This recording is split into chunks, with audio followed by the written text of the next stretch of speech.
Bom dia. Vocês podem abrir a Bíblia de vocês em Marcos, capítulo 14, dos versos 43 a 72. A gente termina o capítulo 14 hoje em Marcos, aí ficam faltando 2 capítulos.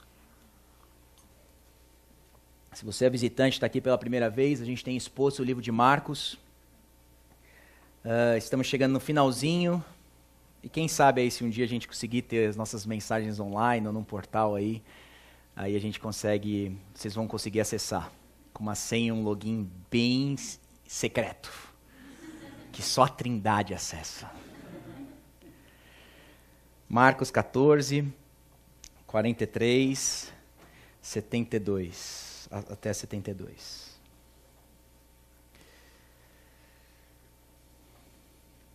Todos acharam? Vou ler. Enquanto ele ainda falava, apareceu Judas, um dos 12. Com ele estava uma multidão armada de espadas e varas, enviada pelo chefe dos sacerdotes, mestre da lei e líderes religiosos. O traidor havia combinado um sinal com eles. Aquele a quem eu saudar com um beijo é ele. Prenda-no e levem-no em segurança. Dirigindo-se imediatamente a Jesus, Judas disse, Mestre, e o beijou. Os homens agarraram Jesus e o prenderam. Então um dos que estavam por perto puxou a espada e feriu o servo do sumo sacerdote, decepando-lhe a orelha. Disse Jesus, estou eu chefiando alguma rebelião para que vocês venham me prender com espadas e varas? Todos os dias eu estava com vocês ensinando no templo, e vocês não me prenderam, mas as Escrituras precisam ser cumpridas. Então todos o abandonaram e fugiram. Um jovem vestindo apenas um lençol de linho estava seguindo a Jesus quando tentaram prendê-lo, e ele fugiu nu, deixando o lençol para trás. Levaram Jesus ao sumo sacerdote. Então se reuniram todos os chefes dos sacerdotes, os líderes religiosos e os mestres da lei. Pedro o seguiu de longe até o pátio do sumo sacerdote. Sentando-se ali com os guardas, esquentava-se junto ao fogo. O chefe dos sacerdotes e todo o sinédrio estava procurando depoimentos contra Jesus, para que pudessem condená-lo à morte, mas não encontravam nenhum. Muitos testemunharam falsamente contra ele, mas as declarações deles não eram coerentes. Então se levantaram alguns e declararam falsamente contra ele. Nós o ouvimos dizer, destruirei esse templo feito por mãos humanas, e em 3 dias construirei outro, não feito por mãos de homens. Mas nem mesmo assim o depoimento deles era coerente. Depois, o sumo sacerdote levantou-se diante deles e perguntou a Jesus, você não vai responder à acusação que esses lhe fazem? Mas Jesus permaneceu em silêncio e nada respondeu. Outra vez, o sumo sacerdote lhe perguntou, você é o Cristo, filho do Deus bendito? Sou, disse Jesus. E verei o Filho do Homem assentado à direita do Todo-Poderoso, vindo com as nuvens do céu. O sumo sacerdote, rasgando as próprias vestes, perguntou, por que precisamos de mais testemunhas? Vocês ouviram a blasfêmia, que acham? Todos o julgaram digno de morte. Então alguns começaram a cuspir nele, vendaram-lhe os olhos e davam-lhe murros. Diziam, profetize, e os guardas o levaram dando-lhe tapas. Estando Pedro embaixo no pátio, uma das criadas do sumo sacerdote passou por ali. Vendo Pedro a aquecer-se, olhou bem para ele e disse, você também estava com Jesus o Nazareno. Contudo, ele o negou, dizendo, não o conheço, nem sei do que você está falando. E saiu para o alpendre. Quando a criada o viu lá, disse novamente aos que estavam por perto, esse aí é um deles. De novo ele negou. Pouco tempo depois, os que estavam sentados ali perto disseram a Pedro, certamente você é um deles, você é um galileu. Ele começou a se amaldiçoar e a jurar, não conheço o homem de quem vocês estão falando. E logo o galo cantou pela segunda vez. Então Pedro se lembrou das palavras que Jesus lhe tinha dito: antes que 2 vezes cante o galo, você me negará 3 vezes. E se pôs a chorar. Até aí hoje. Até tu, Brutus. Até tu, Brutus. Essa é a frase ou a pergunta talvez mais famosa que a gente tem na história, dita por um ditador e talvez um dos maiores generais, não só romanos, mas que a gente teve do mundo, chamado Júlio César. Essa frase foi dita no ano de 44 a.C., quando ele ainda estava em Roma, provavelmente dentro do teatro de Pompeia, quando 60 senadores ou conspiradores se levantaram contra Júlio César, e a ideia era que cada um deles teria um punhal na mão e daria um golpe, esses 60 homens dariam um golpe em Júlio César, para que a condenação deles então fosse distribuída igualmente sobre todos eles. A história pode contar que Júlio César ainda tentou lutar com algum desses que estavam tentando apunhalar ele, até que ele olha para um que era o seu filho adotivo, esse homem que era muito próximo dele, chamado Marcus Brutus. E é por isso que quando ele está para morrer, ele ainda no último respiro olha para Marcus Brutus e faz essa frase, essa pergunta famosa que a gente tem na história: até tu, Brutus. Histórias de traição sempre marcaram a nossa história. Desde quando Caim traiu Abel, homens e mulheres traíram sua pátria. Presidentes traíram suas esposas, nações traíram nações. A nossa história é manchada por histórias como essa que a gente leu hoje aqui a respeito de traição. E por mais que esses personagens sejam distantes da nossa realidade, como Júlio César e Brutus, nós sabemos que no fundo, traição nunca é bem-vinda. Ninguém convida a traição para a cena. Por mais que ele pode ser um pagão, e às vezes até merecer a pena de morte, dada a vida e os crimes que esses homens cometeram, quando você ouve histórias de traição como essa, há um grito na nossa consciência falando: tá errado, não podia ser assim.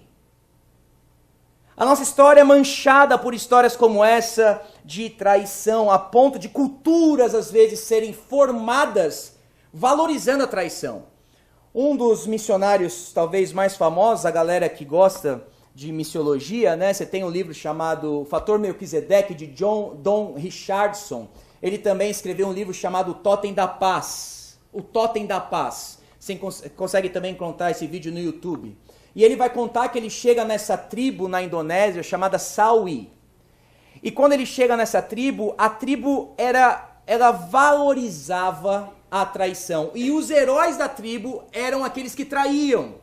Eles convidariam essas outras tribos, às vezes para comer, e enquanto uma outra tribo parceira ou vizinha estava comendo, a tribo que era anfitriã mataria esses convidados e comeria a comida deles na frente deles todos. Don Richardson vai contar nesse Totem da Paz a dificuldade que ele tem de dialogar o evangelho lá. Porque quando ele chega numa história como essa de Judas, que a gente está considerando hoje, Judas é o herói da tribo. Porque Judas é o traidor. Então como é que você vai falar de Jesus Cristo que foi traído, sendo que eles valorizam o próprio traidor? E aí, resumo da história, que ele apela a eles que eles façam a paz, senão ele vai deixar a ilha. Eles decidem então fazer a paz, e agora o líder de cada tribo vai ofertar o seu próprio filho à tribo vizinha. Enquanto meu filho estiver com você, nós teremos paz. E ele pega esse gancho para falar que o filho da paz é Jesus Cristo, e o totem da paz é Jesus Cristo, e aí ele transforma aquela cultura, o evangelho é transformado, aquela cultura é transformada pelo evangelho. Traição, gente. Você já foi traído? Já foi traído por um pastor? Já foi traído por um namorado, por um marido? Já foi traído pelos seus filhos? Você sabe a dor que dá quando você é traído? Talvez uma dor única daqueles que experimentaram isso.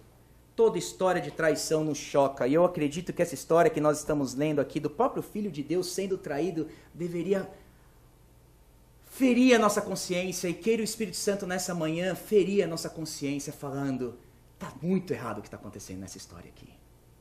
Como é que eu divido as 3 histórias que a gente vai considerar nessa manhã aí? Você tem 3 histórias, a primeira eu divido como a traição, o segundo eu chamaria aí do julgamento, e a terceira história eu dou o nome para ela aí de arrependimento. Arrependimento. Essa primeira história aí, traição, que você tem, olha só na sua Bíblia para você visualizar esse primeiro bloco, do versos 43 a 52, acontece logo depois que Jesus sai do Monte das Oliveiras. Ele está naquele jardim chamado Getsemane. Dessa vez eu vou falar certo, é Getsemane, não Getsemane, como eu preguei semana passada. Getsemane, tá? Jesus, você sabe que Marcos narra que 10 capítulos desse livro, Jesus está no ministério dele na Galileia. Capítulo 11 de Marcos, Jesus entra agora na Judéia, em Jerusalém, e com a entrada de Jesus em Jerusalém, ele tem tanto o povo gritando a ele, bendito é o que vem em nome do Senhor, estendendo seus mantos e suas roupas, né, perante o Senhor. Ao mesmo tempo, ele tem constante oposição. O que Marcos quer mostrar a partir do capítulo 11 para a gente é que todos os grupos religiosos de Israel vinham contra ele com cada vez mais força. Marcos 11, 28, eles vão questionar ele com que autoridade ele está fazendo essas coisas. Depois Marcos 12 a 3, você tem fariseus e herodianos se juntando, eles nem se bicavam, né, nem se davam bem, e agora estão conspirando contra Jesus. Depois você lembra da passagem de Marcos 12 também, em que os saduceus, que eram os liberais da época, que não acreditavam na ressurreição, nem anjos e demônios, também chegam perante Jesus tentando incriminá-lo. Quando Jesus entrou em Jerusalém, é o que nós estamos considerando aqui, o ataque desses líderes religiosos era constante e crescente. E a perguntinha que eles têm para fazer é que está em Marcos capítulo 14, aí, no primeiro e no segundo verso. Eles querem pegar Jesus, mas o verso 2 vai dizer, não vamos pegar ele durante a festa, para que não haja tumulto entre o povo. Páscoa, Jerusalém está lotada, Jesus tinha acabado de entrar no templo e revirar as mesas do templo, o povo gostou disso, eles estão cansados desse abuso desses líderes religiosos, debaixo de um ex-sumo sacerdote chamado Anás, que cuidava do templo nessa época, e os líderes religiosos aqui não são bobos, eles sabem, se nós fizermos algo contra Jesus na Páscoa, a coisa vai ficar feia, pode haver uma revolta, os romanos podem vir, e nós não queremos isso. Como nós vamos pegar Jesus? Essa é a pergunta que eles têm. Então só tem um cenário possível para Jesus ser pego aqui. Se um dos 12 trair ele, e se isso for feito de noite. E o cenário que nós temos no nosso texto aí, a partir do verso 43, é exatamente esse. Jesus tinha dito que na ceia um dos 12 o trairia, ele vai para o Monte das Oliveiras, Judas deixou a ceia. Lembra que essa noite longa aí, essa sexta-feira de madrugada, o cenário agora é meia-noite, entre 1 da manhã e 3 horas da manhã de sexta-feira. Jesus está no Monte das Oliveiras, Judas está distante. Olha o verso 41 aí do capítulo 14, o finalzinho de onde a gente pega a nossa deixa da semana passada. Basta, Jesus disse, chegou a hora, o Filho do Homem está sendo entregue agora na mão dos pecadores. Levante-se e vamos, aí vem aquele que me traz. Chegou o momento do Filho do Homem ser entregue na mão dos pecadores. E aí a gente entra no nosso verso 43 aí. Verso 43 vai dizer que enquanto ele ainda falava, apareceu Judas. Judas. As 3 vezes que Judas é mencionado no Evangelho de Marcos, não são menções boas. Um leitor atento aí do livro de Marcos perceberia isso. Em Marcos 3,19, ele já é apresentado como Judas Iscariotes, o que o traiu. Marcos 14, verso 10, aí vai dizer que ele era um dos 12, e ele já se dirige ao chefe do sacerdócio para entregar Jesus. E agora Judas é mencionado mais uma vez, e ele tem a sua chance. No versículo aí ainda 43, Marcos vai enfatizar, ele é um dos 12. Ele é Judas, mas ele é um dos 12. Marcos quer dar uma ênfase para a gente como não é possível que um dos 12 que andou com ele durante 3 anos vai traí-lo. No 43 ainda você vê que Judas não chega sozinho. Olha aí o verso 43, vai dizer que vem uma multidão armada de espadas e varas. enviadas pelo chefe dos sacerdotes, mestre da lei e líderes religiosos. A ideia é que Judas sai da ceia, deixa Jesus lá na ceia, Jesus vai para o Monte das Oliveiras com seus discípulos, o Getsemane. Enquanto ele está lá, Judas vai para o Sinédrio, nós vamos falar um pouquinho do Sinédrio daqui a pouco, reúne os líderes religiosos, mas João vai dizer que ele não só foi para o Sinédrio, ele vai também em busca do destacamento romano. Acho que eu coloquei o texto aí de João, capítulo 18, versos 2 e 3, o finalzinho aqui do 3, Judas foi para o Olival levando consigo, veja, um destacamento de soldados. Não tem como saber quantos números de soldados a gente teria num destacamento, mas alguns vão dizer que até 600 soldados romanos poderiam estar acompanhando Judas. Imagina essa cena então. Você tem destacamento de soldados, homens altamente treinados com suas espadas, você tem os guardas do templo, você tem uma multidão de curiosos e religiosos. Jesus pode ter olhado para o Monte das Oliveiras, para o Getsemane, e ter visto ali cerca de 1000 homens agora subindo para pegar esse homem indefeso. Está tudo muito bem planejado, é de noite, não vamos assustar ninguém que está em Jerusalém. Judas conhecia esse local como ninguém, Jesus esteve lá antes com seus discípulos.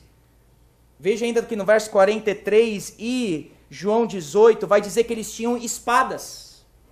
Espadas eram próprios de soldados romanos, extremamente treinados para matar qualquer um. Eles tinham varas seriam os guardas do templo que usariam, porque no templo eles não, debaixo dos soldados romanos, eles não poderiam matar ninguém, somente um soldado romano faria isso. Lanternas e tochas, por quê? Porque é de madrugada, é entre 1 e 3 horas da manhã, eles estão chegando perante ele. Está tudo muito bem preparado para a guerra. Se eu pudesse dar uma analogia do que está acontecendo aqui, você pensa aí no exército americano indo na Amazônia caçar um índio. Pegar um índio, desarmado, ileso.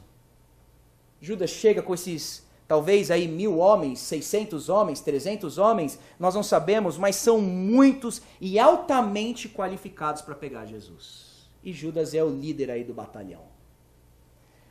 Marcos não diz aí, mas João vai dar uma informação aí que eu acho fantástica. Olha o que Marcos diz aí no capítulo 18, versos 4 e 5. Eles chegam perante Jesus e Jesus, sabendo o que ia acontecer, pergunta para ele: quem vocês estão procurando? Eles respondem: Jesus de Nazaré. Jesus responde: eu sou.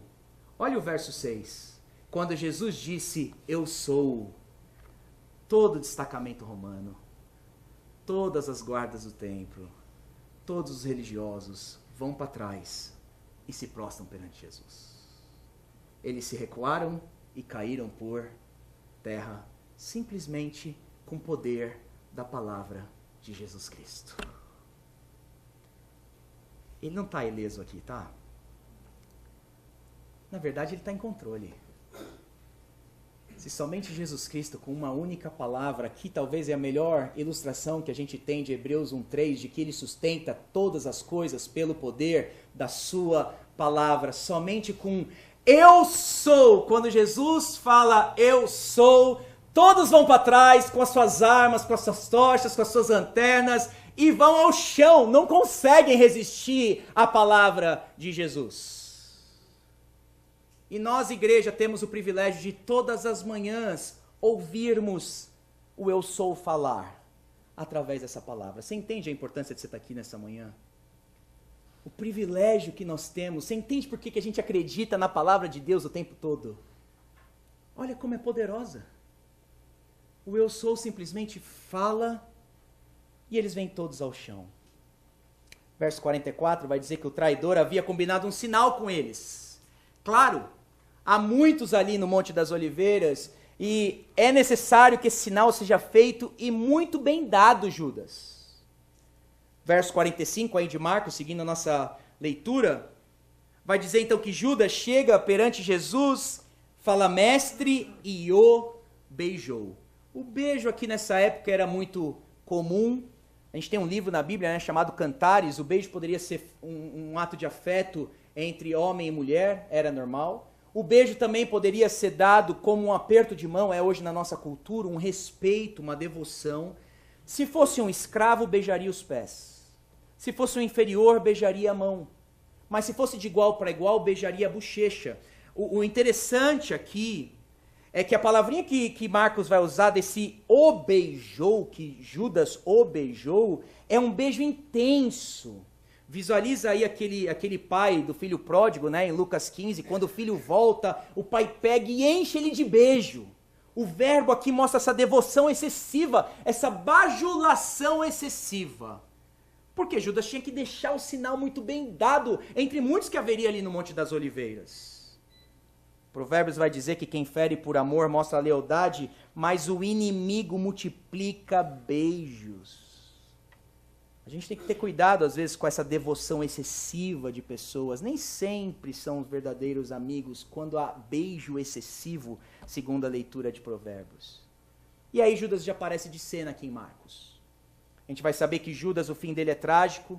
Mateus 27 vai dizer que ele se enforcou. E Atos capítulo 1 vai dizer que ele cai de cabeça e suas vísceras agora são expostas. Aqueles que não acreditam na Bíblia vai falar que Mateus 27 com Atos 1 não tem como conciliar.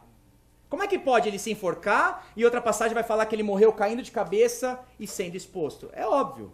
Ele se enforca, aonde ele se enforca provavelmente quebra, assim que quebra ele cai de cabeça e as suas vísceras são expostas. Não tem aí nenhuma contradição. Verso 46, seguindo aí na nossa leitura. Os homens agarraram Jesus e prenderam ele. Agora ele está entregue na mão dos pecadores. E aí, verso 47, entra aquele discípulo que nós o conhecemos bem, o discípulo bem impulsivo, né, chamado Pedro. Nós temos analisado um pouquinho e nos familiarizado com Pedro.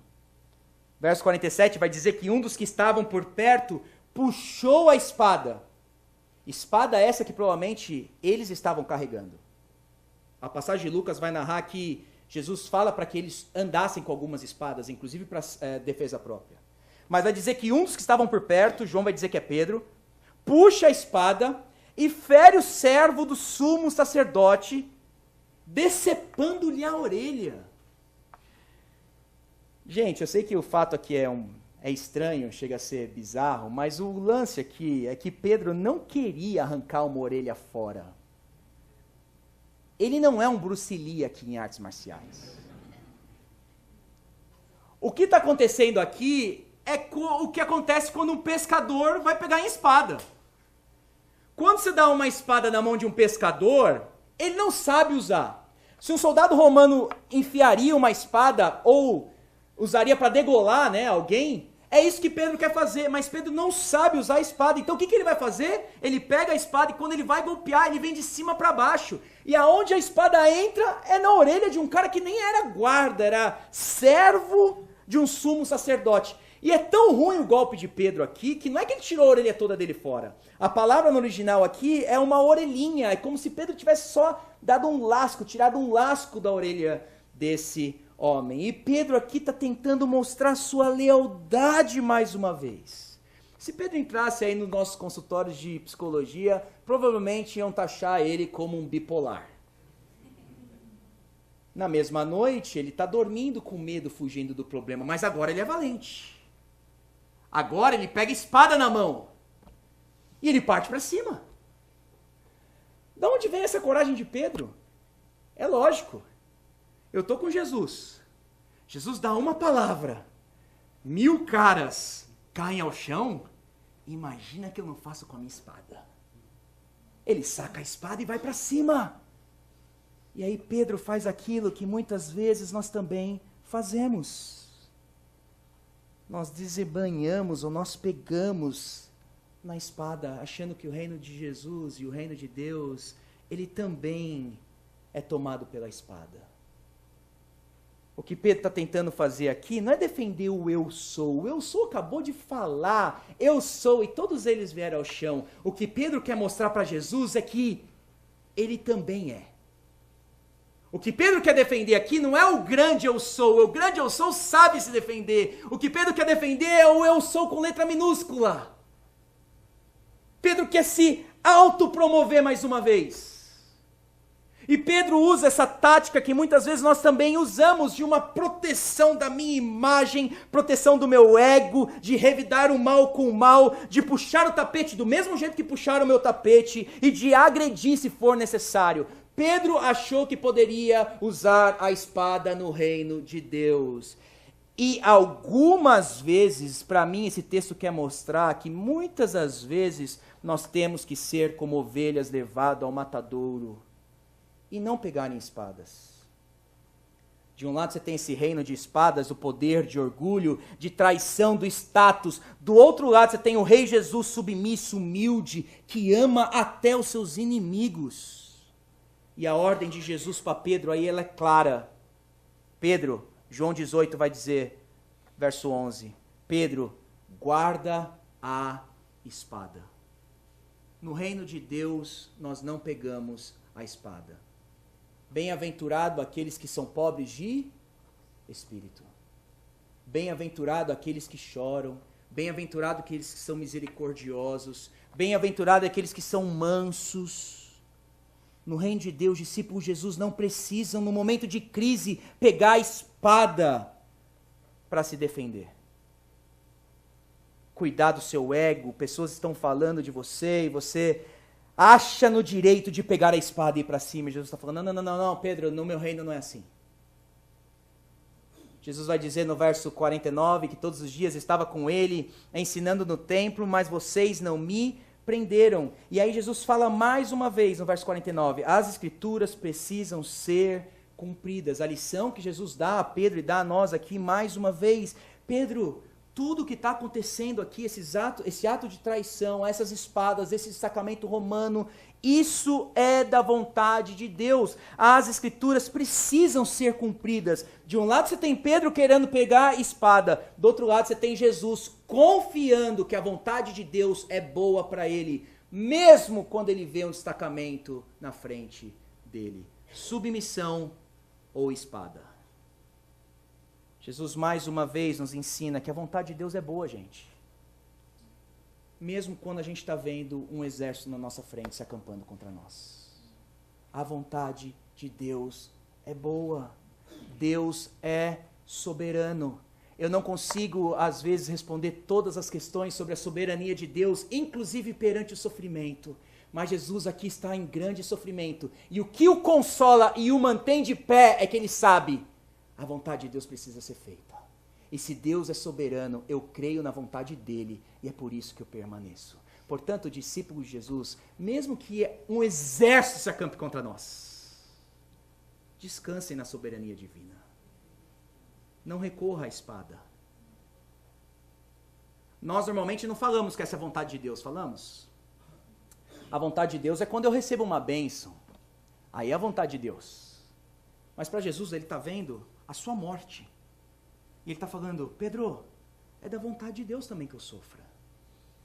Se submete à vontade divina. Eu sei que a vontade dele é boa. As escrituras precisam ser cumpridas. Verso 50 a 52. Então todos o abandonam e fogem. Jesus tinha que fazer o que ele tinha que fazer e tinha que fazer sozinho. Verso 51, você tem uma nota aí um tanto engraçada, né? Um jovem vestido apenas um lençol de linho estava seguindo a Jesus. Quando tentaram prendê-lo, ele fugiu nu, deixando o lençol para trás. Quem é esse cara que fugiu nu aqui? Vocês querem saber a resposta? Eu também não sei. Eu não tenho nem ideia quem é esse cara que fugiu nu aqui. A Bíblia não diz, gente. E aqui, alguns vão afirmar que é Marcos. É tipo a assinatura de Marcos, né? Marcos não coloca seu nome de maneira clara no seu livro, eles não assinariam dessa forma. Como João vai dizer sobre o discípulo amado o tempo todo e está referindo a si mesmo, pode ser aqui que é Marcos narrando a si mesmo. Eu também estava lá. E até eu fugi. Até eu abandonei. E pior, nu. Motivo aí de vergonha. Qual que é a lição que a gente aprende então dessa primeira historinha aí pra gente? Traição, espada e submissão. Quem é o nosso exemplo aí nessa história? Nós nos inclinamos mais com Judas, somos mais tentados e muitas vezes traímos Jesus várias vezes, nós somos mais como Pedro, que ama a espada, ou nós somos que nem Jesus, que mesmo perante esse cenário todo, mais uma vez, entende que o Senhor é soberano sobre a sua vida e se submete. Legal, vamos para a segunda história, e é a minha última, e a terceira eu só vou pincelar um ponto e a gente encerra. A segunda história que a gente tem aí do julgamento, olha aí na sua Bíblia, os versos 53 a 65. 53 a 65. É uma longa história que tem aí, e eu só vou quebrar ela e dividir para que a gente entenda ela. Para a gente entender essa história aí do julgamento, que é a hora que Jesus vai entrar, eles pegam Jesus e levam agora para o Sinédrio, a gente precisa entender um pouquinho do contexto histórico, para que essa história se clareie para a gente aí. Lembra que quando Israel era uma teocracia, o Senhor chega para Israel e não só dá leis a Israel, mas pede a Israel para que eles levantem líderes e juízes em Israel para governar sobre o povo. Eu coloco aí uma passagem, uma das passagens que a gente tem na Bíblia, Deuteronômio 16, por exemplo, só o verso 18 lá em cima. Nomeiem juízes e oficiais para cada uma das suas tribos, em todas as cidades que o Senhor, o seu Deus, lhe dá, para que eles julguem o povo com justiça. Israel, no Velho Testamento, fez isso.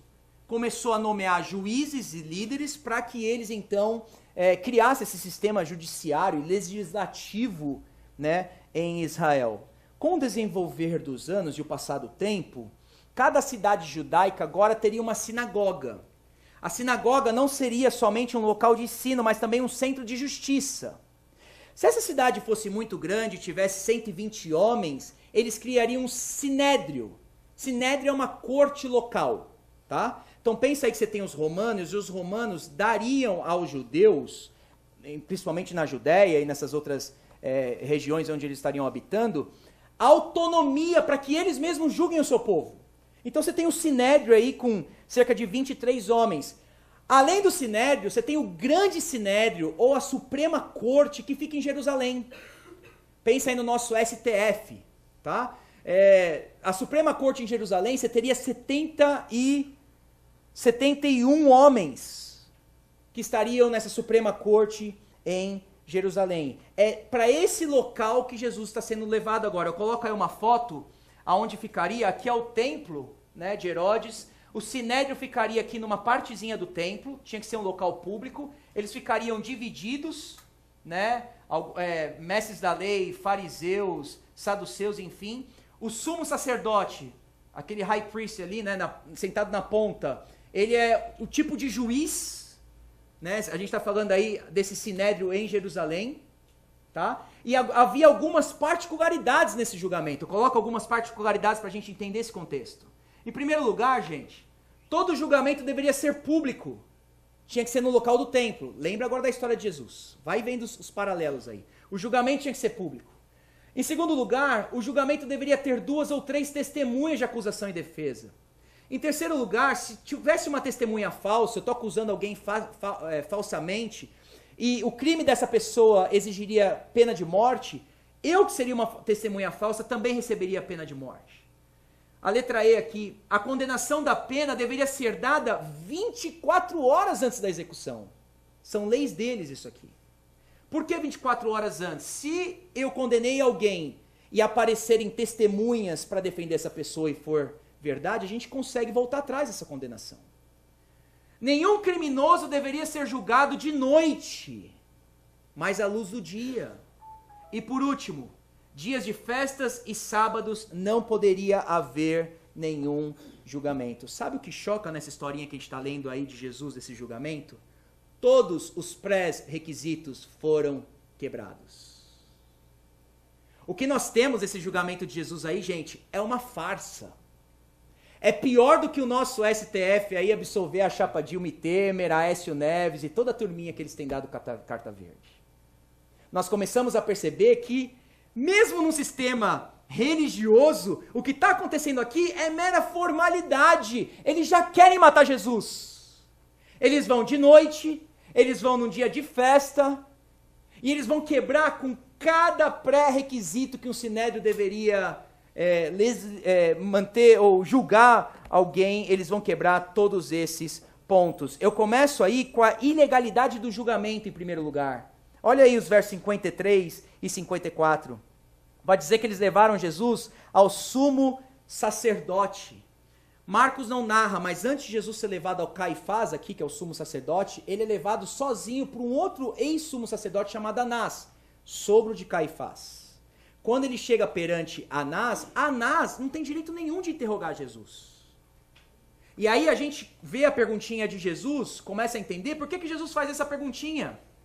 Por que me interrogas?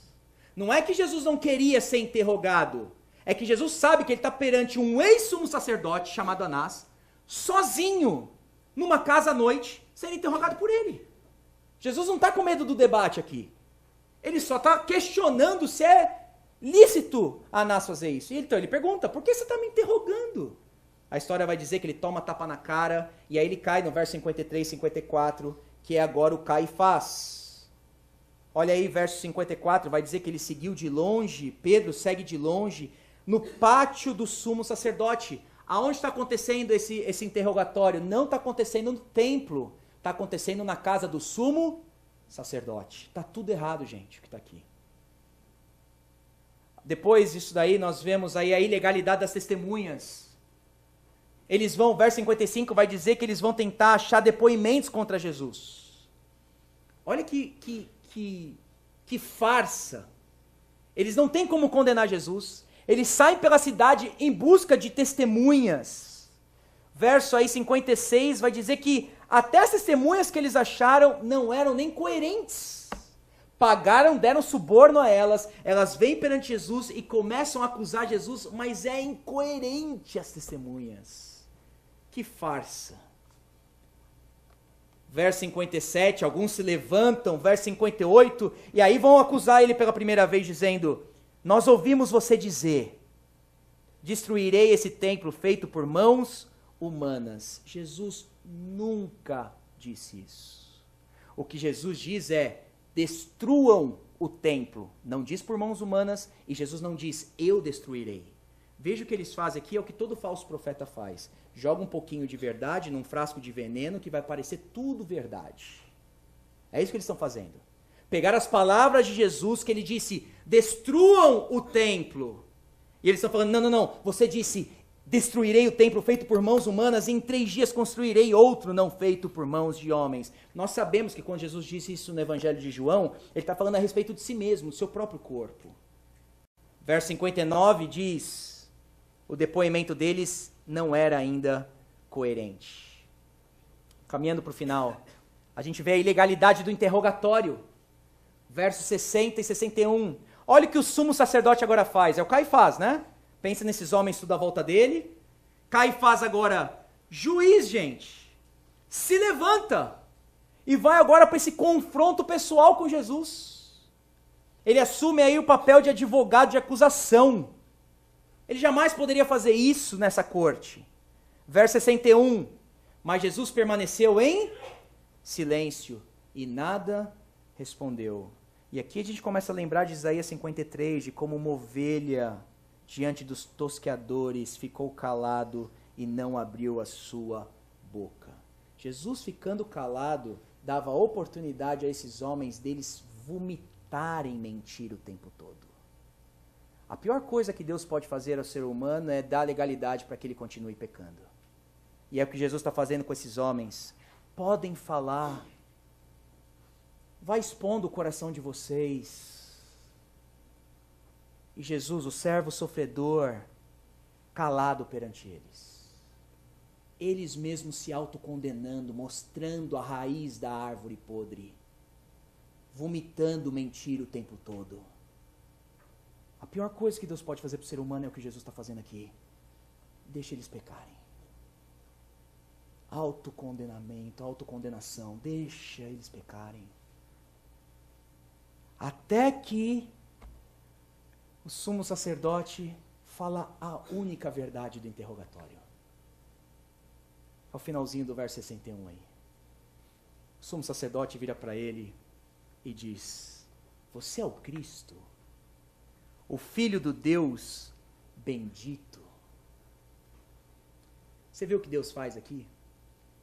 Jesus está em apuros aqui. Jesus está sendo tentado. Mas da boca de um falso profeta Deus faz com que ele fale uma verdade, de certa forma agora traz conforto a Cristo, e vou botar entre aspas, o lembra quem ele é. Jesus está recebendo mentira o tempo todo, mas agora um falso profeta prega para ele: você é o Cristo, o Filho do Deus bendito. É como se Jesus fosse consolado, inclusive pela boca de um falso profeta, que jorra a verdade agora, porque Deus faz a boca desse cara abrir. E quando Cristo ouve essa verdade, você é o Cristo, o Filho do Deus bendito, ele responde com aquela palavrinha que nós estamos acostumados: eu sou. E ele não só diz eu sou para ele, ele diz: vocês estão me julgando hoje aqui, eu estou no banco dos réus, mas ele diz: vocês vão ver o Filho do Homem assentado à direita do Todo-Poderoso, vindo com as nuvens dos céus. O que Jesus está dizendo para eles é: hoje vocês me julgam, mas haverá um dia em que o verdadeiro e supremo juiz virá nas nuvens dos céus. O Filho do Homem será visto por todos os homens e julgará todos os homens, inclusive essa corte que está me julgando aqui essa noite. Filho do Homem é Daniel 7, 13, 14, a direita do Todo-Poderoso é Salmo 110, eles sabiam o que Jesus está falando. O justo e o supremo juiz está sendo condenado por aqueles que nunca foram juízes. O verso 63 vai dizer que o sumo sacerdote rasgou a própria veste. O sistema sacerdotal estava chegando ao fim. O sumo sacerdote da linhagem de Melquisedeque estava presente. E agora o sumo sacerdote de Israel rasga a veste. Em poucas horas, um outro tecido seria rasgado, seria o tecido do templo, dando acesso ao Santo dos Santos. O verso 64 vai dizer que eles então fazem um julgamento. O que vocês acham? Levanta o voto. E todos acham ele digno de morte. E aí presta atenção no verso 65. E eu encerro aí. Então alguns começaram a cuspir no Filho do Homem. Aquele que era a luz dos homens, agora enxerga trevas, porque diz o texto que eles vendaram os seus olhos. Aquele que é o resplendor da glória de Deus e a expressão exata do seu ser, agora começa a tomar murro na sua cara e ter a sua imagem atacada. Ele é cuspido, vendam os seus olhos e lhe dão murros. Você entende o que o meu e o seu pecado custou para Jesus? Você entende quando você lê uma história dessa aqui, a aversão e o nojo que discípulos de Jesus teriam que ter perante o pecado? Nós estamos falando do Filho do Homem, do Supremo Juiz, da luz dos homens, no escuro, sendo bofeteado de todas as partes, sendo catarrado por todas as bocas, por causa de mim e de você, pecador. Você entende o que custou para Jesus o meu e o seu pecado? Você entende que de certa forma nós somos Judas e traímos Jesus? Que de certa forma nós somos Pedros e gostamos de espada? Que de certa forma nós estamos nessa corte, condenando e acusando ele por causa dos nossos pecados? Meu apelo para vocês essa manhã é: quando você pegar esse pão na sua mão e lembrar do corpo de Jesus, lembra dele cuspido, lembra da sua face machucada por causa do meu e do seu pecado. Lembra do Supremo Juiz sendo condenado e humilhado por causa do meu e do seu pecado.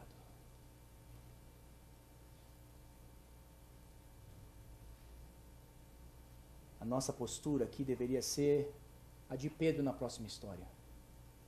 Pedro nega Jesus. Mas vai dizer que Pedro, no verso 72, ele lembrou das palavras de Jesus.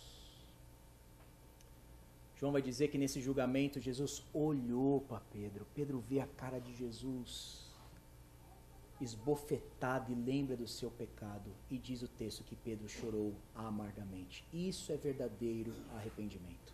E o que eu peço à nossa igreja essa manhã, tenhamos a postura de Pedro perante a mesa do Senhor. Lembre do seu pecado. Por que não lembrar essa manhã como Pedro faz? Por que não se arrepender essa manhã perante a mesa do Senhor?